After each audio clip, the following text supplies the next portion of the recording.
Muito bem, hoje a gente vai falar de um assunto interessante, bem distinto e diferente do que eu tinha falado no vídeo anterior, que se remete à política, que se remete à doença. Vamos deixar isso de lado um pouquinho e vamos nos voltar aqui novamente a um discurso de cunho e análise filosófica. O tema hoje vai ser o princípio, era o logos, na verdade é uma pergunta, né? O princípio era o logos ou era o absurdo? Dizer o absurdo, talvez, numa linguagem aqui existencialista. Obviamente que dizer absurdo não significa necessariamente dizer o ilógico, tá? É importante fazer essa diferenciação aqui. Mas eu confesso que esse título, ele, enfim, é mais retórico do que criterioso, tá? Porque se a gente avaliar a coisa de uma maneira analítica, onerosa, com mais cuidado, eu poderia fazer um outro título, só que não ia ficar tão redondo quanto esse aí, né? Por exemplo, eu poderia dizer, olha, no princípio era o Logos, mas esse Logos era Deus ou era apenas as leis eternas? Por que eu estou falando isso? Porque eu estou repensando o conceito de Logos não só na concepção cristã, mas na concepção dada em seus primórdios, tá? Porque, por exemplo, Logos em Heráclito, que foi um pré-socrático, não é a mesma coisa que Logos joanino, ou seja, do Evangelho de João. E o Logos joanino não é a mesma coisa que o Logos em Fílon de Alexandria, pensador judeu, que viveu um pouquinho antes de Jesus. Você aqui percebe que a conceituação de Logos ela tem muitas variantes no decorrer do tempo, tá? Quando se refere a questões metafísicas. Mas, antes da gente trabalhar o que significava Logos para esses variados autores, veja essa figura denominada Ouroboros. Esse nome vem do grego antigo, oura significa cauda e boros significa aquele que devora, então a palavra designa aquele que devora a própria cauda, representando, portanto, o mundo, mas o mundo não só o planeta Terra, o mundo como um todo, o universo.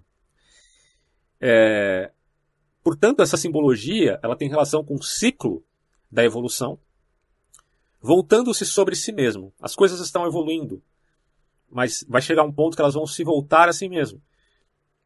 E aí você vê que neste conteúdo há o substrato das ideias dos pré-socráticos, o conceito de devir como vir a ser, de pantarrei, na perspectiva, por exemplo, heraclitiana, de que tudo flui, no movimento, na continuidade, na autofecundação.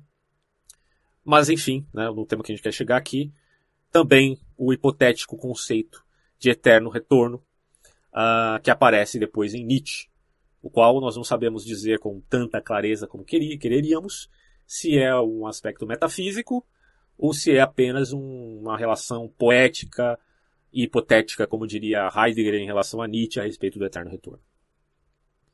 Mas o fato é que alguns autores atestam que esta serpente enrolada era um símbolo comum para vários povos, como os egípcios, os indianos, os druidas, sendo uma referência à criação do universo e, por consequência, ao seu fim, né? Se pensarmos aqui o mitema hinduísta, por exemplo, de ciclos de criação e destruição do próprio cosmos. Bom, já o filósofo alemão Friedrich Nietzsche acaba por admitir essa ideia de eterno retorno. Como nós já sabemos, né, isso está bem claro na obra dele, inclusive daqui a pouco eu vou ler um aforismo de Gaia Ciência. Mas, mais do que isso, curiosamente ele era um homem que acreditava em destino. Não sei se vocês sabem, Nietzsche, ele acreditava em destino. Porém, para ele o destino ele não era uma força cega promulgada pelos deuses do cosmos, né? Como se houvesse um legislador demiúrgico que tivesse provocado esse universo, seja numa criação ex nihilo, seja numa criação ex matéria. Não é isso que Nietzsche está pregando, muito menos uma criação ex deo, uma criação panteísta. Não, nada disso. Nietzsche ele poderia admitir as coisas simplesmente como elas são. Se ele falar de logos como lei, ou seja, como aquilo que existe e está aí, ele está admitindo apenas como estrutura. E não que exista um legislador ou criador para tal estrutura, mas que esta estrutura é, por assim dizer, eterna. Ok? A gente vai falar bastante disso ao final desse vídeo. Tentar verificar tal questão à luz também da física contemporânea. Bom, ele acreditava em destino, mas, de novo, repito aqui, não era para ele uma força cega, nem promulgada pelos deuses do cosmos, mas uma circunstância inevitável e cíclica, importante dizer. Por isso o eterno retorno. A partir daqui, embora haja polêmica, né, se Nietzsche de fato cria isso de um ponto de vista poético, hipotético e efetivo, como já abordei, a gente tem que pensar a coisa num ponto de vista metafísico para verificar sua validade ou não, certo? Veja bem, você pode imaginar a possibilidade bizarra de que já tenha vivido bilhões e bilhões de vezes no passado remoto essa mesma experiência atual, ou melhor, essa mesma vida inteira. Você já pensou numa bizarrice dessa? De que talvez você já tenha vivido antes, mas não apenas uma vez. Trilhões e trilhões de vezes, talvez infinitamente. Caminhando para um outro infinito. Brother, é um negócio bizarro pensar uma coisa dessa, né? Mas é o significado retorno nietzschiano. E aqui, detalhe importante, é sem nada adicionar ou subtrair, sem nada acrescentar. Porque essa, enfim, seria a dinâmica das coisas, da estrutura do universo. Porque o universo também, além do que existe nele, o próprio universo é um devir, é um vir a ser. Ele diz sim à vida, né? Naquele espírito dionisíaco, como eu expliquei no meu vídeo sobre Nietzsche, a respeito da tragédia ática. Ele se verifica como uma espécie de glamour, mas poderíamos dizer aqui um glamour nietzschiano, né? Que repousa apenas em seu entusiasmo poético. Porque a novidade da vida é ela ser sempre repetida, e parece contraditório você dizer que isso é uma novidade. Mas é uma novidade do ponto de vista de admissão visceral dela mesma, ou seja, da vida. Portanto, um entusiasmo poético. E essa vida que é pautada por forças cegas e, em dada medida, forças hostis, ela acaba, ao mesmo tempo que trazendo muitos prazeres do ponto de vista hedonista, ela traz também muitas dores. E o homem que tem em si mesmo o amor fátio, o amor ao fato, ele deve admitir tanto um quanto o outro.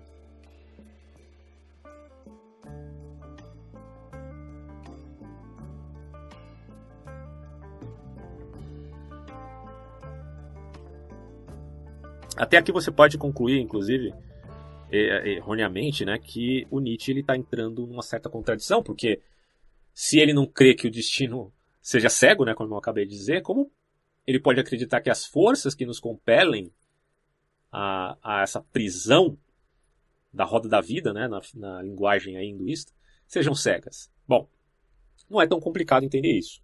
Porque os antigos, principalmente os estoicos, eles acreditavam numa ordem totalmente determinada. Então, os homens, sendo uma pequena parte dessa ordem, e que mais do que isso, não eram efetivamente cônscios de seu destino, apesar que na escola de Estoá você pode ainda admitir aquela ideia do sábio, né? O sábio tem uma compreensão a respeito disso, uma visão maior a respeito disso, porque ele está mais vinculado ao logos. Mas, em geral, eles eram cegos a tal realidade. Só que o Nietzsche ele pensava que a ação necessitante, ou seja, o que é necessário, lembremos aqui, é aquilo que será inexoravelmente, tá? Ou não será de modo algum. Okay? O ser é e o não ser nada é. Então, ele pensava a ação necessitante não de uma ordem pura, como tendo um legislador dessa ordem, mas de uma circunstância, veja, eterna e inevitável. Esse que é o ponto. Já o destino, por outro lado, ele não era cego para Nietzsche. Já vista o reconhecimento e a aceitação dessa condição dita tão constrangedora que é o eterno retorno. Daí a ideia nietzschiana de amor fati, né, repito aqui, e a sua diferença em relação aos estoicos e cristãos da antiguidade, porque aí os estoicos tinham uma concepção um pouco panteísta desse logos. Mas assim, vamos ler o próprio relato do Nietzsche para ver o que ele pensa aqui. Isso aqui é o aforisma 341 da Gaia Ciência, em algumas versões, né? Então, ele diz o seguinte: e se um dia, ou uma noite, um demônio se esgueirasse em tua mais solitária solidão e te dissesse: esta vida, assim como tu vives agora, e como a viveste, terás de vivê-la ainda uma vez, e ainda inúmeras vezes. E não haverá nela nada de novo, cada dor, e cada prazer, e cada pensamento, e suspiro, e tudo que há de indivisivelmente pequeno e de grande em tua vida, há de te retornar, e tudo na mesma ordem e sequência, inclusive os contextos políticos, fazendo aqui um parênteses. E do mesmo modo, esta aranha e este luar entre as árvores, e do mesmo modo, este instante e eu próprio. A eterna ampulheta da existência será sempre virada outra vez, e tu com ela, poeirinha da poeirinha, ou melhor, poeirinha da poeira. Não te lançarias ao chão e rangerias os dentes e amaldiçoarias o demônio que te falasses assim? Ou viveste alguma vez um instante descomunal em que lhe responderias: tu és um Deus e nunca ouvi nada mais divino? Quer dizer, são respostas contraditórias, né? Se este pensamento adquirisse poder sobre ti, assim como tu és, ele te transformaria e talvez te triturasse. A pergunta diante de tudo e de cada coisa: quero isto ainda uma vez, inúmeras vezes? Ou seja, esta vida? Pesaria como o mais pesado dos pesos sobre o teu agir. Ou então, como terias de ficar de bem contigo e mesmo com a vida, para não desejar nada mais do que essa última eterna confirmação e chancela? Aqui Nietzsche demonstra o niilismo ativo, o niilismo que nega o próprio niilismo, no sentido de ter um entusiasmo por essa tão grande tragédia, né, que é a vida. Mas se em Nietzsche não há ordem, como é possível que haja estrutura? Essa, enfim, é a pergunta que nós deveríamos propor aqui nesse vídeo. Ele vai dizer que tal é a condição do universo e não no sentido de uma ordenação quanto a uma intencionalidade ou uma teleologia, porque a causalidade, em sentido finalista, depende da intenção de um projeto, veja só. E aí que entra o conceito de logos, né, que o Nietzsche pode colocar, pelo menos no sentido obviamente cristão, irá negá-lo, e também no sentido de outros autores, como o próprio Filon de Alexandria. Para você ter uma ideia desse conceito de logos, né, antes da gente continuar aqui, o logos, em geral, ele seria a lógica por trás de um argumento, tá? Só que é muito mais do que isso, não é mero logicismo representando, enfim, o conceito de razão. Como diz aí o filósofo protestante calvinista Clarke, onde, em vez de ele dizer no princípio era o logos, e o logos estava com Deus, e o logos era Deus, lá em João, ele dirá que no princípio era a lógica estava com Deus, e a lógica era Deus, propondo então a ideia de que não existem paradoxos na fé, né, e que há uma conciliação, por fim, do possível lógico, do inteligível, para com a teologia. E essa negação do paradoxo é algo que faz com que muitos cristãos acabem discordando, né, desse autor, que também é cristão. Mas, na antiguidade, né, voltando lá para os primórdios, o conceito de logos ele também foi usado para se falar de retórica, para se fazer persuasão.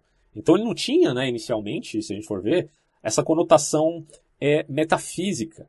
Porque é aquela coisa, em Heráclito o pensamento ele não é num sentido linear horizontal.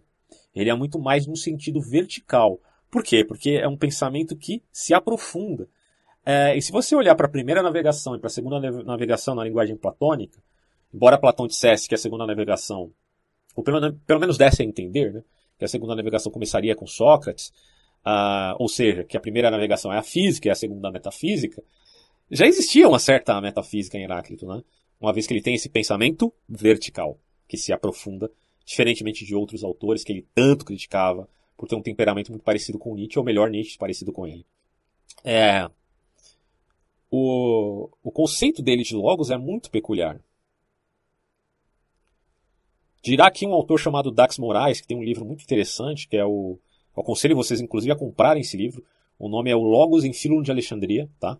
Vale muito a pena ler. Esse autor vai dizer o seguinte: a palavra logos, de tradução bastante problemática, ela adquiriu diversas acepções ao longo do tempo, em especial desde o começo da reflexão filosófica científica grega, com os chamados pensadores pré-socráticos, é que vai começar a se admitir uma conceituação mais profunda.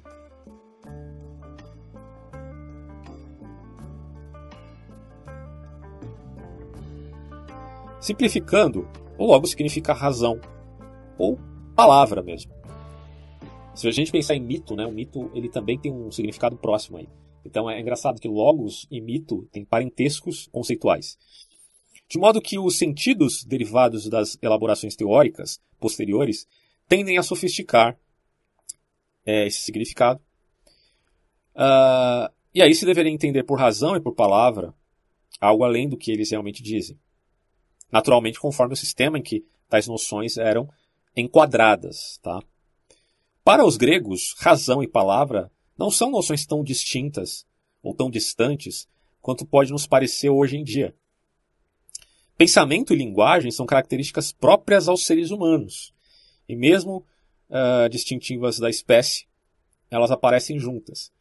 Pela palavra, ou seja, logos, ou a fala, que é legen, podemos dar a conhecer ou entender aquilo que pensamos. Né? Porque senão seriam fatos voces, né? Um sopro sem significado. Não. As palavras têm significado porque é um encontro entre o logos e os sons.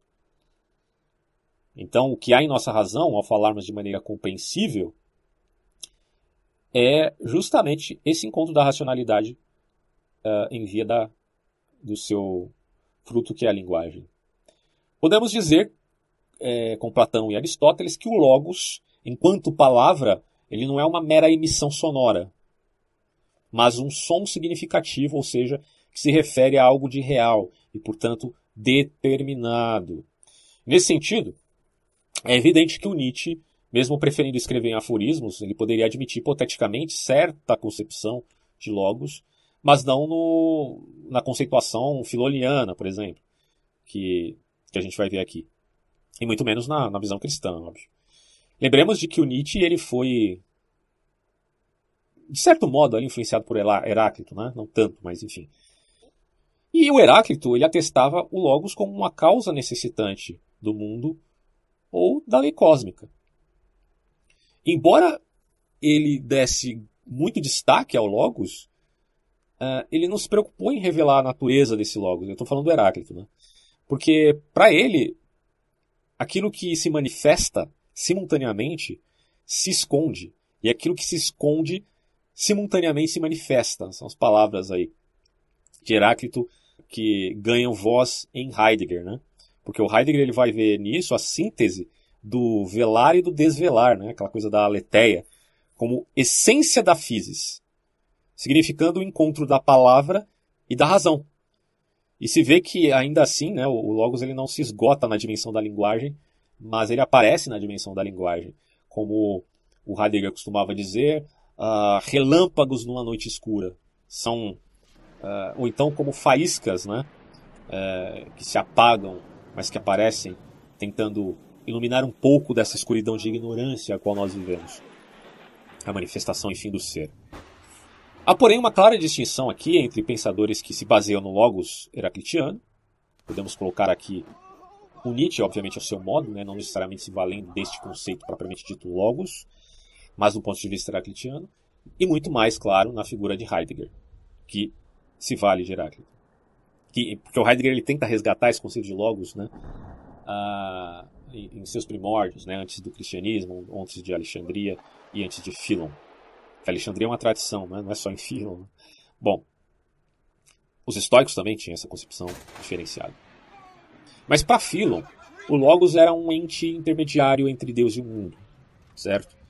Já nos estoicos, o logos era o princípio ativo do mundo, operando sobre o princípio passivo. Então você tem o princípio ativo, que é o logos, e o passivo, que é a matéria. Porque a matéria, assim como a linguagem, precisa ter razão.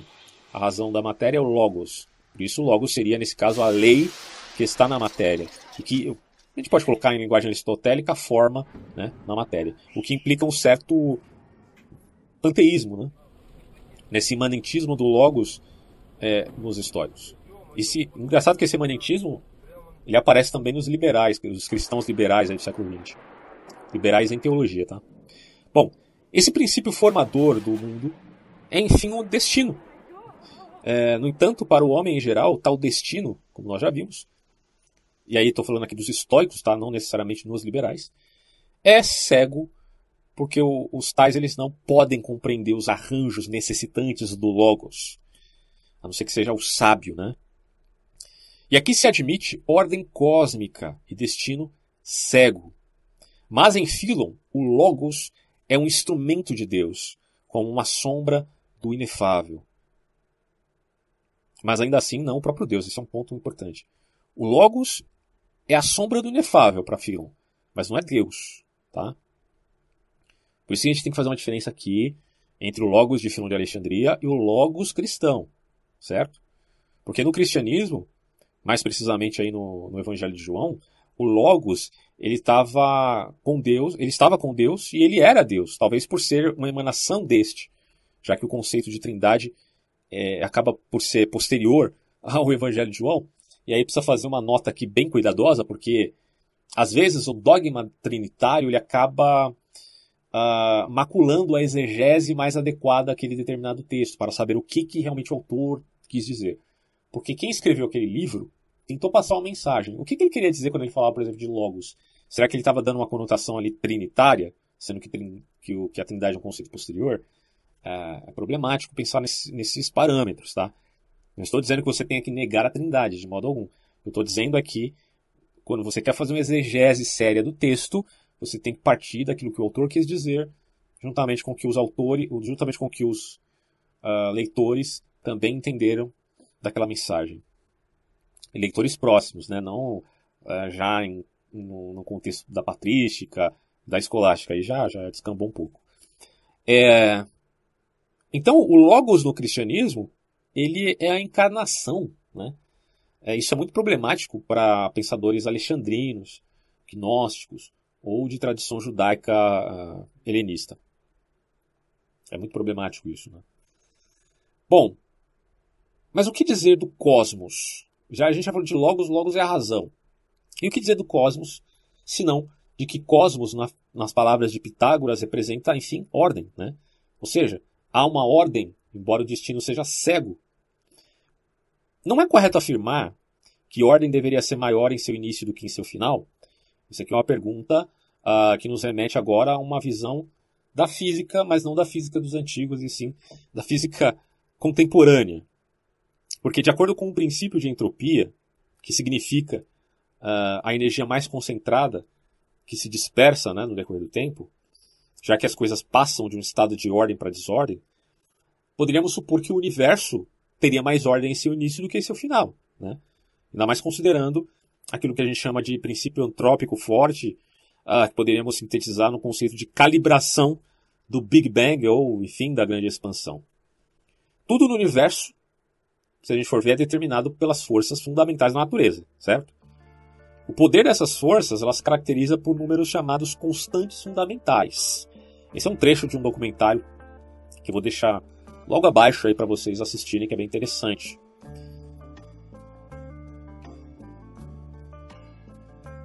Mas essas constantes fundamentais são tão sensíveis que, se mudassem por pouco que fosse, o universo que nós conhecemos não existiria.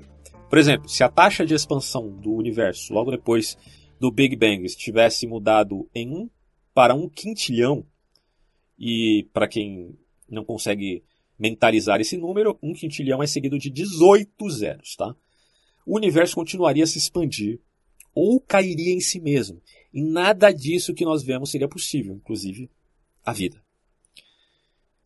E aí é dito nesse documentário que, para ilustrar como 1 em 1 quintilhão é uma quantidade muito pequena, imagine todos os grãos de areia de uma praia. Ou mais do que isso, imagine todos os grãos de areia de todas as praias do mundo. Esse número é provavelmente mais ou menos 1 quintilhão. E se essa areia toda representasse a taxa de expansão do universo, depois da grande expansão, o Big Bang, quantos grãos de areia precisaria somar ou tirar para destruir o universo? Ou para fazer um universo totalmente diferente, ou até mesmo caótico? Só 1 grão. 1 em 1 quintilhão. Isso significa a analogia que se está fazendo aqui. Se você tirar 1 grão de 1 quintilhão, isso significaria destruir o universo conhecido. Tamanha a calibragem, podemos dizer assim, desta tal grande expansão, que não dá nem para dizer que é explosão, porque devemos supor que havia mais ordem no seu início do que em seu fim. Foi necessário essa precisão de 1 grão em 1 quintilhão, que não poderia ser nem tirado nem somado, para que existisse vida aqui na Terra. Mas apesar de o Big Bang estar perfeitamente calibrado, a vida inteligente jamais teria se formado se a matéria tivesse se espalhado por igual no universo. E se tivesse sido uniforme, não teria havido partes maiores que gravitassem para formar estrelas e galáxias. E daí a gente tem que agradecer as pequenas irregularidades na distribuição da matéria pelo universo. O que significa dizer que o universo não é necessariamente simétrico, mas assimétrico. O que, de novo, torna a coisa muito mais complexa do que nós pensávamos. Porque se o universo é tão pontual assim, tão assimétrico, isso implica que supor uma intencionalidade não é tão estranho quanto se pensaria, principalmente aqueles que alegam ou negam a existência de Deus, né? Porque essas pequenas irregularidades na distribuição da matéria pelo universo, se elas fossem muito maiores ou menores, as estrelas e galáxias não existiriam. E tudo, na verdade, entraria em colapso, terminando em infindáveis buracos negros, enfim, um universo de fato caótico, né? E tome nota que a coisa não para por aí. Você tem, por exemplo, a citação disso na obra do James Gardner, onde ele vai citar que as variações que, se existissem, não disponibilizaria a vida para o universo. A primeira é a razão entre a força da atração elétrica e a gravitacional. Se houvesse variação nisso, nós não estaríamos aqui. A segunda é a força da união entre prótons e nêutrons no interior do núcleo de um átomo. A terceira é a razão de como o universo se expande, que representaria um valor fixo. E, portanto, havendo variação, haveria problemas. O valor da antigravidade ou matéria negra, que também, obviamente, admite-se aí uma calibração. A medida do tecido cósmico após o Big Bang. E as 3 dimensões espaciais. Essa sintonia fina implica que ou admitimos uma ação intencional de um ser absoluto, talvez uma causa necessária, desconhecida, que fosse ajustando o universo como o artesão faz com um jarro de barro, no sentido que as leis não sejam necessariamente fixas, mas que elas possam mudar, necessitando assim de uma causa necessária para sustentar uma causa contingente. Ou admitimos que tudo que existe é fruto de loteria cósmica. E que para tal teríamos que admitir multiversos, um hiperespaço eterno, pipocando o universo para todo lado. Resta saber qual dessas alternativas demandam mais fé, porque ambas, enfim, são conceituações metafísicas. Algumas décadas atrás você podia encontrar muitas teorias estranhas sobre o universo. Por exemplo, uma que dizia que havia um tal Big Crunch, ou grande colapso, onde o universo, num futuro muito distante, como ele está expandindo, né, ele iria se contrair devido à atração gravitacional e, por fim, entrar num colapso, obviamente, em si mesmo. Claro, embora se ateste a ideia de que um dia o universo realmente vai entrar em colapso de algum modo, isso não implica que será mediante uma contração. Daí o fato dessa teoria estar muito baixa, né, hoje em dia. Mas cabe perguntar aqui, né, na visão de Heráclito, se a imutabilidade seria, enfim, a infinita mutabilidade. Será que a gente pode pensar isso, como dizem algumas alas parenteístas? É uma questão aí bem complexa, né? Mas, enfim, eu coloquei essas ideias aqui para vocês, em vista de vocês repensarem esse conceito do Nietzsche, porque se ele for abordado do ponto de vista metafísico, ele terá muitos problemas. Inclusive problemas de cunho matemático, como já exposto por alguns autores que contestam essa possibilidade, né, de haver um universo que retorna. Mas aí, como isso acontece? Né? Não adianta ficar só no campo da poesia e tentar explicar uma bizarrice deste nível. Só que o que Nietzsche talvez não contasse é que há uma grande calibragem, né, no início do universo, que nós aqui, considerando esses elementos, não podemos ignorá-los como se eles não fossem nada. Ou você admite que há uma intencionalidade na criação do universo, até mesmo no quesito assimétrico, o que faz do teísmo ou deísmo, ou enfim, ou qualquer outra noção a respeito de Deus, não ser de modo algum algo esdrúxulo, ou você tem que admitir uma grande loteria, que está vinculada, em termos de probabilidade, à existência de universos infindáveis na existência como um todo.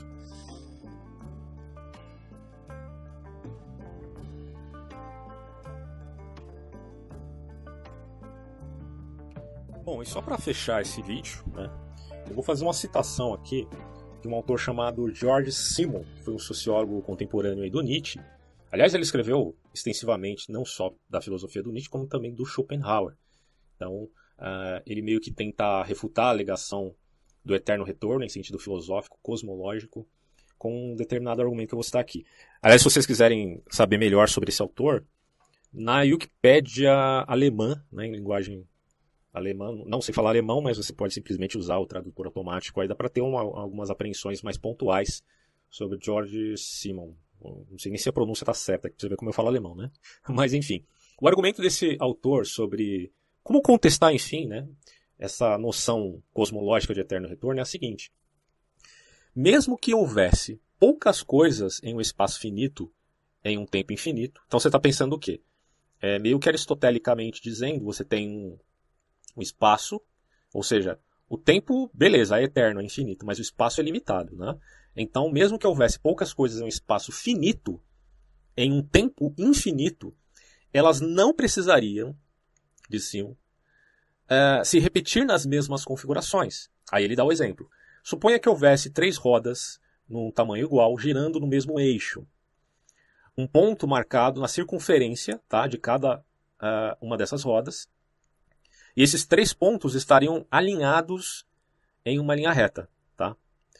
Se a segunda roda girasse 2 vezes mais rápida que a primeira, e se a velocidade da terceira roda fosse de 1π da velocidade da primeira, a formação inicial nunca se repetiria. Do ponto de vista da tecnicidade desse argumento, eu não sei se seria necessário que a terceira roda girasse na velocidade de 1π. Mas, enfim, o que ele quer dizer é que se houvesse essas diferenças, ainda que o tempo fosse eterno, havendo a mesma força necessária para o giro, aquela ordem primeva não se repetiria, tá? Necessariamente. E ao que parece, dizem alguns historiadores da filosofia nietzschiana, de que o próprio Nietzsche, embora tentasse fazer essa vinculação, ele meio que percebeu, ele tentou meio que pensar isso de uma maneira mais científica, talvez, mas ele percebeu que seria perda de tempo, então ele usa o argumento, mas não aponta para uma veracidade objetiva, ou cosmológica, ou metafísica disto. Então, assim, eu acho que é válido colocar esse ponto aqui, porque hoje em dia, pra você ter uma ideia, tem muita gente que defende a possibilidade de um eterno retorno, pautado agora na ciência moderna, né? Que tem outras conotações. Eu tenho um artigo aqui, por exemplo, eu vou dar uma lida rapidinho nele, só para você entender o quanto essa concepção ainda é pautada, pautada de um ponto de vista mais exótico, né? Poderíamos dizer assim. É um artigo em francês, mas vou deixar linkado abaixo, você pode dar uma lida. Eu só vou dar uma pincelada aqui, ele diz o seguinte, ó. Encontramos o embrião da ideia de retorno, eterno retorno já entre os antigos, mas sempre de uma forma bastante imprecisa. Tão imprecisa que é inútil insistir na ponderação deles. Só que a ideia de eterno retorno ela acaba ganhando força no século XIX, e aí 3 pensadores eles projetaram isso justamente na mesma época. 2 são franceses e 1 é alemão. Os 2 pensadores franceses, ele vai citar aqui os nomes, e depois mas ele não vai citar as ideias, então nem precisa focar neles aqui, porque o alemão, obviamente, é o Nietzsche, né? Aí ele vai dizer aqui o seguinte: o Nietzsche, que é um dos 3 pensadores que mais desenvolveu a ideia do eterno retorno, é o mais significativo deles. O Nietzsche ele pensou em dedicar uma década, olha que interessante isso, ele pensou em dedicar uma década inteira da sua vida a dar uma base científica à sua hipótese, mas rapidamente ele desistiu desse projeto por várias razões. A principal delas é que um exame superficial do problema pareceu a ele impossibilitar uma pesquisa contínua. E aí o que o Nietzsche não fez, ele diz, né, é o que nós queremos fazer. Demonstrar que a hipótese do eterno retorno é lógica e perfeitamente compatível com a ciência moderna, ou melhor dizendo, com a suposição recente da ciência moderna. Então a gente não pode querer também dizer que o eterno retorno ele seja similar, por exemplo, a um Big Crunch, né?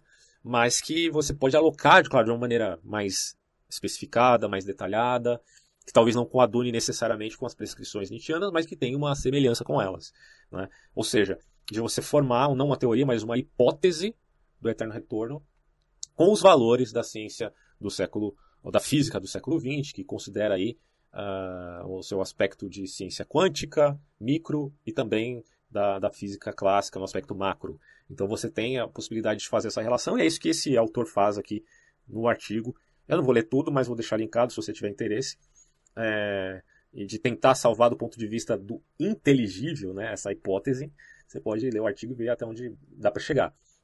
No entanto, né, a cosmologia de maneira geral, ou enfim, as pessoas que repensam esse caso, quando admitem um suposto eterno retorno, consideram que tal coisa é, de certo modo, uma metafísica, porque não pode, enfim, ser comprovado.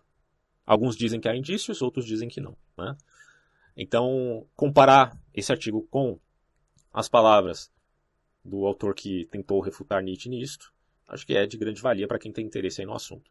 Então é isso, né? Fico por aqui e até próximos estudos aí relevantes à filosofia.